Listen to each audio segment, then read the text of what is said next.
sedikit dan tidak mengubah warna, rasa dan ini air ya, maka tidak ada masalah. Masih bisa dipakai Pak. Jadi kalau kena sedikit misalnya sampo, tapi tidak mengubah airnya. Jadi orang masih mengatakan itu air biasa.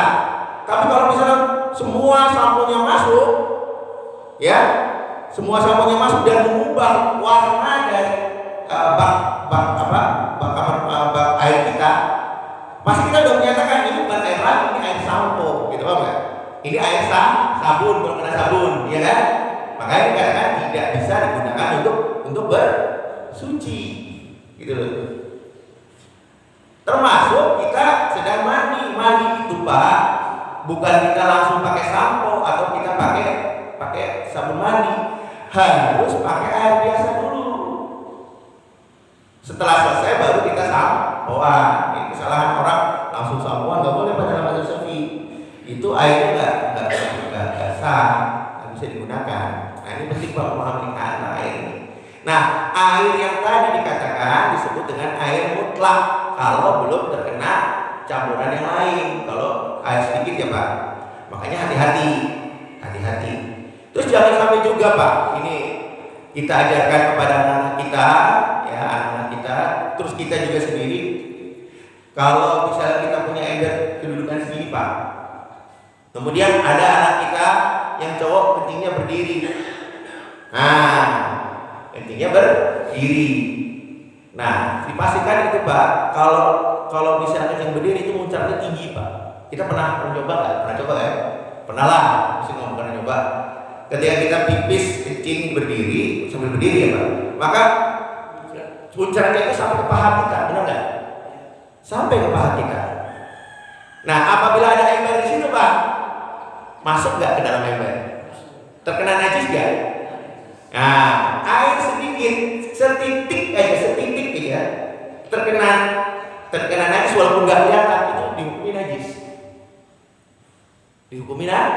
Najis. Makanya ini hati-hati Pak. Kita ingatkan kita sendiri berupaya ya. Kemudian anak-anak kita siapapun, kalau cewek mah biasa sudah duduk ya Pak. Tapi kalau anak cowok nih suka berdiri, nah, kita kalau bisa kalau pipis kita duduk supaya muncratnya kemana-mana, ya muncratnya tidak kemana-mana, tidak ke baju kita dan sebagainya. Nah ini penting. Nah jadi itu namanya air mutlak. Jadi sekali lagi sini katakan air mutlak adalah tidak ada ember-embernya Pak atau tambahan. Ya. Yang masih tetap disebut dengan air maka tidaklah masalah tambahan. Misalnya penyebutan air sumur al-ma'ul bi'ri itu banyak ya. Al-ma'ul bi'ri itu banyak ya. Bahkan kemarin sumur Budoah, sumur yang dipakai untuk yang membuang najis juga nggak ada masalah karena sifat airnya banyak Pak.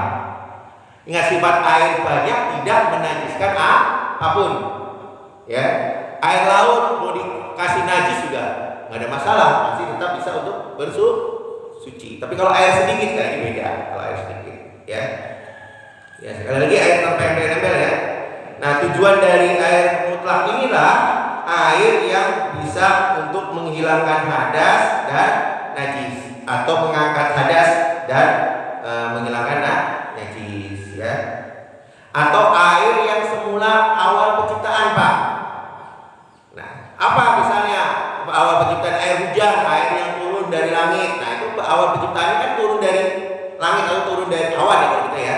Kemudian air yang ada di dalam bumi. Nah, itu kan awal penciptaan dari bumi. Al-Ma'ul Bi'ri itu air sumur itu yang ada di dalam bumi. Nah, itu tidak karena sifat airnya banyak, maka nggak ada masalah untuk digunakan sebagai air mutlak, sebagai bersuci.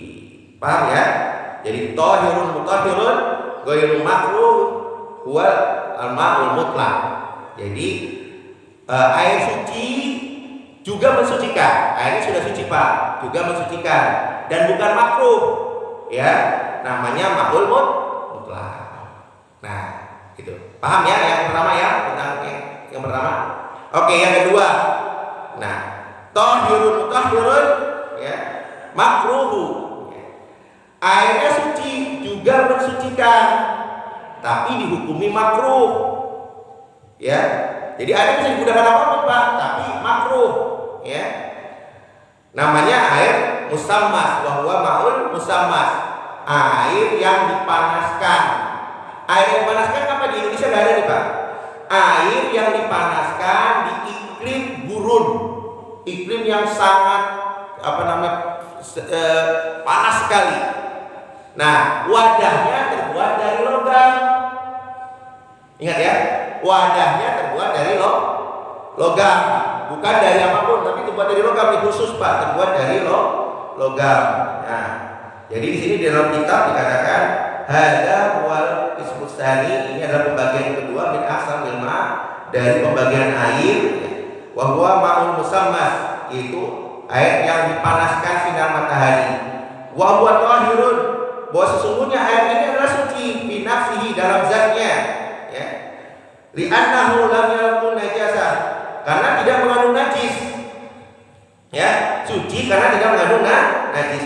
Mutahhirun, ya, juga suci, mensucikan. Ya, kenapa mensucikan? Sebenarnya air ini bisa mengangkat hadas, ya, qaul hadas, wa yazilun najis, ya, juga menghilangkan najis, ya, sebagaimana namanya. Nah, wahal yakrahu. Nah, di sini dikatakan di dalam kitab, mengapa dimakruhkan? Karena airnya suci, mensucikan. Tapi mengapa dikatakan airnya makruh? Nah, di sini dikatakan fihi khilaf, ya. Di sini ada perbedaan pendapat.